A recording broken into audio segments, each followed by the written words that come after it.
So you're looking for the most walkable neighborhoods / cities here in South Florida. Well, you came to the right place. These are the top 5 most walkable areas in all of South Florida, and honestly, the number one is the most slept on in all of South Florida. But before we do that, if you or anyone you know are looking to buy, sell, or invest here in South Florida, my team and I would love to be your real estate resource of choice. My contact information is pinned down below, but now let's jump right into it.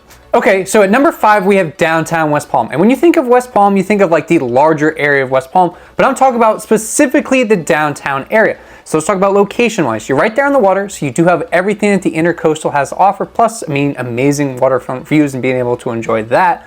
On top of that, you're only a short drive or a middle of the pace jog across the bridge to Palm Beach Island, which is really nice as well, where they have upscale dining and shopping and things to do as well. You can't really get to the downtown area of Palm Beach walking. Yes, you can. It's a long walk though.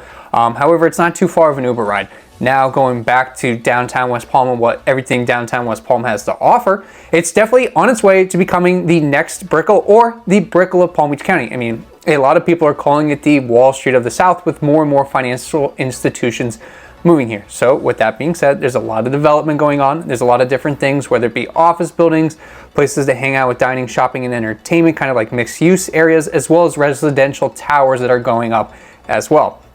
Now, in terms of what's really here already, the best way to think of downtown West Palm is it's a more tame Fort Lauderdale and Miami, very much slower pace of life. However, there's nothing wrong with that, but there's a lot of great stuff to do as well, with some upbeat at the same time. So you have your historic district where there's a lot of pubs, restaurants, and bars, along with the West Palm Brightline station.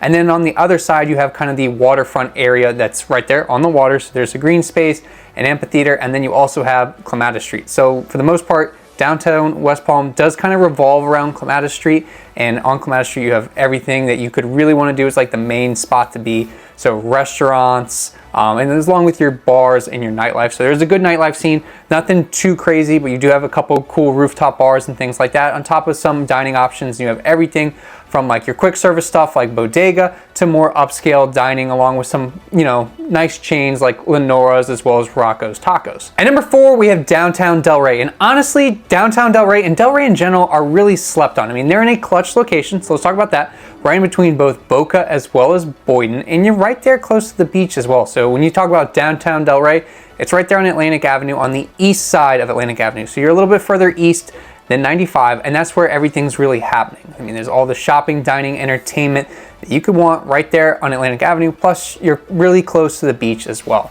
So speaking of the beach, obviously that's a great thing to go and do. Yes, you can walk there. However, what a lot of people do in downtown Delray is to get a golf cart. Number 1, it's easier to get around and it's a lot quicker than walking.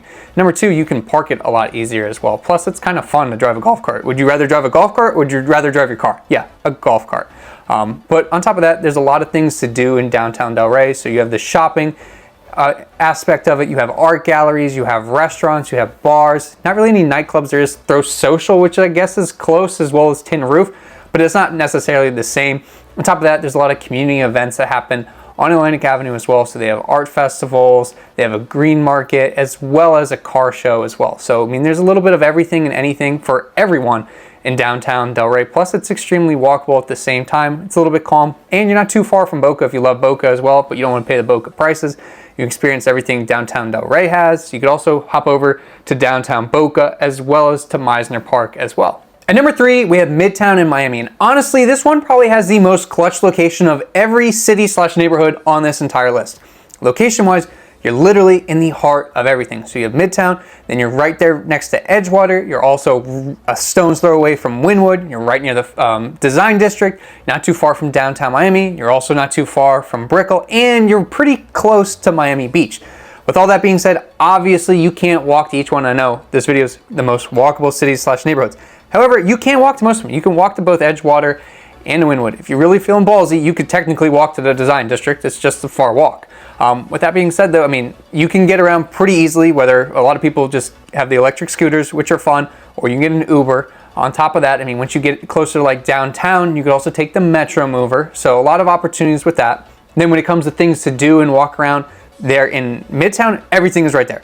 So all your shopping, you got Target, Marshall's, Trader Joe's, all right there. You literally just come downstairs and it's all right there for you. You can bring a little cart. You can just go grab a couple things. You also have your shopping and your bar, or not your shopping, your dining, as well as your bar scene. Not a whole lot of club scenes, but there are some nice restaurants as well as places to go and grab a quick drink with some friends, and a quick market. I mean, obviously you don't have to run the Target for everything, so there's little markets and things. And then they have like your quick service stuff as well.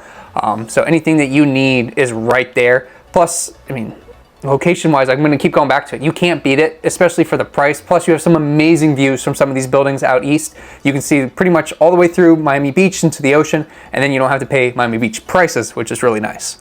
And number 2, and this one was tough because it is arguably the most walkable city in all of Florida, and that's Brickell. So Brickell is technically a neighborhood, and it's just south of downtown Miami. And it is the financial district, and this is where it is popping. I mean, a lot of people want to move to Brickell. It's literally the Manhattan of the South, and that's what a lot of people nickname it because, number 1, it resembles a lot of New York, and number 2, almost everyone you meet is from New York and they've moved there because it's exactly the same thing, except now you don't have to deal with the cold or the snow.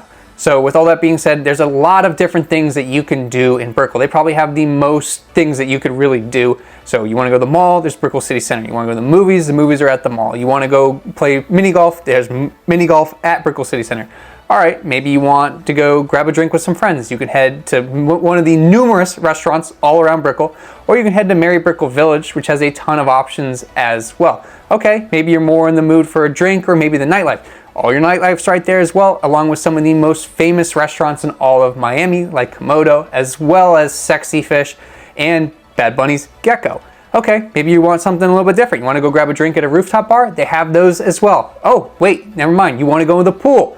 They have some of the best rooftop pools in all of Miami.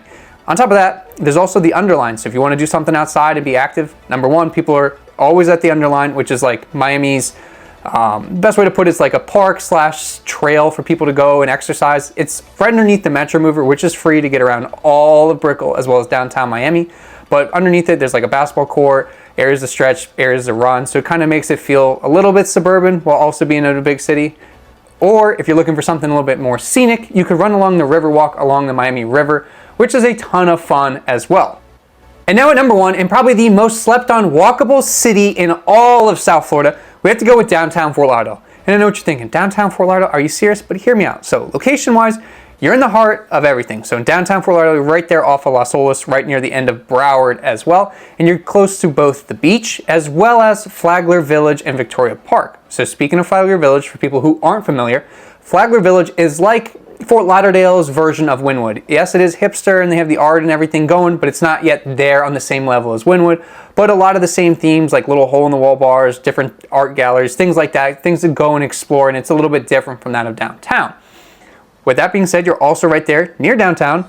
So on Las Olas, you have like all the office buildings, things like that, along with your upscale dining, shopping, and entertainment. So kind of similar to that of Delray in a sense as well. We have some art galleries, things to do. They always have festivals, art festivals there. They sometimes have a market, but mostly it's at Las Olas Oceanside Park. So you head all the way east on Las Olas towards the beach. They have a farmer's market on Saturdays, so that's right there. Still very walkable. And again, back to being similar to Delray, a lot of people use golf carts because it's easier to get around and easier to park, which, I mean, is the nice thing about downtown Fort Lauderdale. It makes it the number 1 most walkable area / city in South Florida. It's kind of a nice mix between Miami, so you have your upbeat, a lot of things to do, nightlife, as well as West Palm, where it's also kind of slow pace of life, but a lot of upscaleness at the same time. So you can kind of do and be whoever you want with all these different things to do and options. You want to go clubbing? There's clubs. You want to just go to a bar? There's bars. You just want to go grab a bite to eat with your family? You can go do that and not be bothered as well. With all that being said, I mean, you're not too far from downtown where the nightlife is really happening. Then you can just walk across the Publix, grab groceries, go back up to your condo or your apartment and kind of hang out. Or you want to go to the beach, you can go and do that as well. So that's really why Fort Lauderdale is the number 1 most walkable city in all of South Florida. I mean, there's everything that you could want to do. So let me know in the comments down below, did we get it right? Is Fort Lauderdale the most walkable city in all of South Florida? Or is there another city that we left off this list completely? Please let me know in the comments down below. And if you or anyone you know are looking to buy, sell, or invest, whether it be here in South Florida or Florida in general, me and my team would love to be your real estate resource of choice. Our contact information is below.